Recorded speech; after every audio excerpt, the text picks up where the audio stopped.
Hi ಎಲ್ರಿಗೂ ನಮಸ್ಕಾರ. Welcome to the new episode of exploring Hosapete.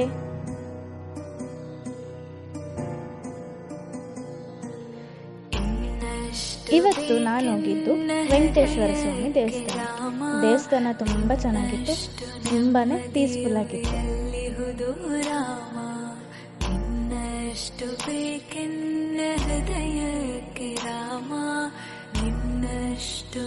Temple is a place where you get many positive vibes.